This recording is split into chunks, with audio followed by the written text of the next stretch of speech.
Ángela Cubillos, ella es el líder en el área de riesgo cibernético y nos acompaña en la tarde de hoy para conversar respecto a esto y el impacto que tiene efectivamente en las organizaciones este espacio de la nueva seguridad cibernética, cómo se está viendo y cuáles son esos pasos que se tienen que dar para atenderla. Bienvenida a Noticias Globovisión Economía. Mariana, muchísimas gracias por invitarme.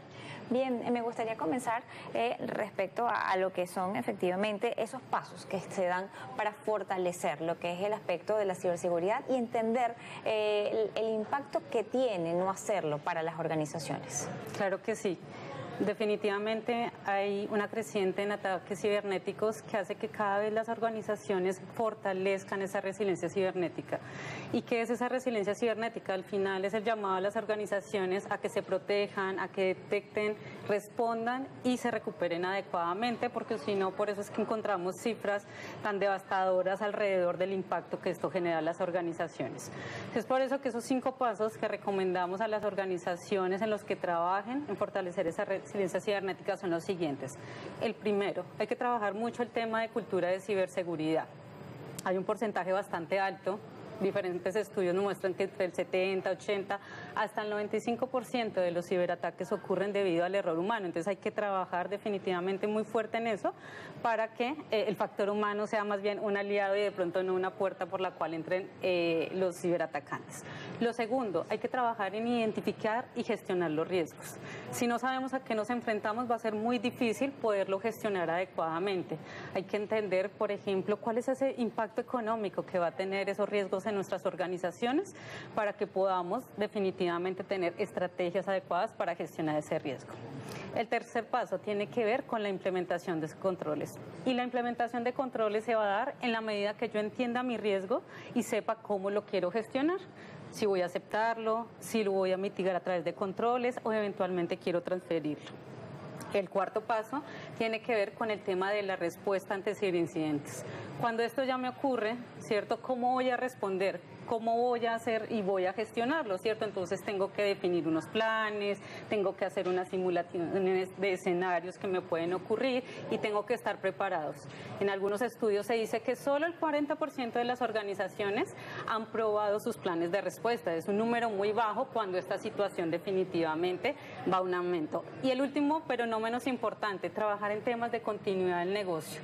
¿Cómo le vamos a dar continuidad al negocio cuando estas situaciones ocurran, cierto? Y tú me preguntabas, Mariana, ¿cuál es el impacto en las organizaciones? Pues resulta que cuando se materializa un ciberataque, aparte de que hay interrupción en las operaciones y nos genera eso unas pérdidas económicas, no es lo único que ocurre alrededor de esto. Hay impacto reputacional, entonces se pierde la confianza de los clientes y por ende allí se generan pérdidas económicas. Hay unos impactos importantes también en nuestros colaboradores, impacto en los terceros, perdemos adicional, hay unas pérdidas económicas importantes por multas, litigios, demandas, fraude, robo de dinero, en fin, es una cantidad de cosas bien importantes que las empresas tienen que considerar y es por eso que pequeñas y medianas empresas son las que se ven más afectadas y algunas de ellas infortunadamente terminan cerrando sus operaciones al término de esta situación. ¿Cuál es la importancia o cómo pueden entonces protegerse y tomar el control de algo que, como bien señalas, está en aumento porque la tecnología va a seguir evolucionando, la inteligencia artificial igual y los ciberataques con esto? De acuerdo, y tú mencionas un punto muy importante, la inteligencia artificial, que nos vino a traer muchas ventajas, pero infortunadamente los atacantes también están tomando provecho. Entonces, ¿qué podemos hacer? Definitivamente, evaluemos nuestros riesgos, entendamos cuáles son las amenazas a las cuales nos estamos enfrentando para que podamos definir estrategias adecuadas. No olvidemos en preparar muy bien a las personas, ¿sí? Evaluemos su cultura, su conocimiento, hagamos entrenamientos específicos para las personas. ¿Qué pasa si ciertos ataques se nos pueden materializar? Hagamos simulaciones de escritorio para los colaboradores, pero también simulaciones para esos controles que tenemos para asegurar que realmente estén bien implementados. Es supremamente importante. En este caso, para nuestros colaboradores y para todos aquellos que están involucrados en un proceso, señalabas que no solamente está el riesgo de la pérdida de dinero, pérdida de datos, está el riesgo reputacional de una empresa que la puede llevar incluso al cierre o a la quiebra. De acuerdo. En este momento no solamente se trata de las situaciones o las empresas del área financiera, se trata de cualquier tipo de empresa. No, nadie escapa a esta posibilidad. ¿Se puede medir si alguien está a salvo? No, de acuerdo. Acá en este momento, cuando hacemos análisis y estudios sobre la situación que está ocurriendo en los ciberataques, encontramos empresas de diferentes industrias, ¿cierto? Hemos visto ataques en empresas de diferentes sectores, de diferentes tamaños. No estamos a salvo porque finalmente los atacantes cada vez van viendo cuáles son esas tendencias que hay en las diferentes industrias para saber en qué momento. Cuando hablamos de hackear una organización, al final lo que ellos hacen es encontrar brechas en los controles, en las personas, en los procesos, en las tecnologías y en los mismos terceros que tienen las organizaciones.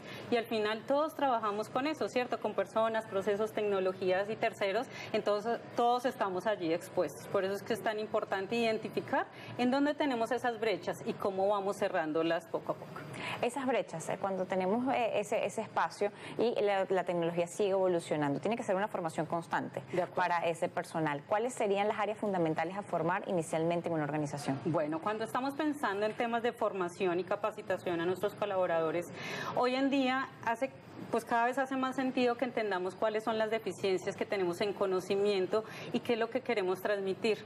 Esos correos que a veces en una época enviábamos de forma masiva a todos nuestros colaboradores con algunos boletines, no es que no sean suficientes, pero no estamos atacando la raíz del problema. ¿Y cuál es la raíz del problema? Que hay nuevos agentes de amenaza y nuevas formas de atacar. Cada vez los ataques, por ejemplo, esos correos maliciosos que a todos nos llegan, son cada vez más personalizados y cada vez más difíciles de detectar, porque tenemos cosas como la inteligencia artificial que hacen que sean cada vez más precisos, son bastante oportunos. Si estamos en época de elecciones, llega un correo asociado a eso. Si estamos pagando impuestos, llega un correo asociado a eso y cada vez es más difícil. Entonces tenemos que entender, ¿cierto? Tenemos que evaluar esa cultura, entender qué falencias tenemos para que los entrenamientos cada vez sean personalizados y a la medida, ¿cierto? Y eso hace que cada uno de nosotros entendamos cuál es nuestro rol, qué tenemos que hacer y cómo podemos ayudar a nuestras organizaciones a que no seamos víctimas de ciberataques. Bien, nos corresponde hacer la pausa, ya volvemos con más de Noticias Globovisión Economía.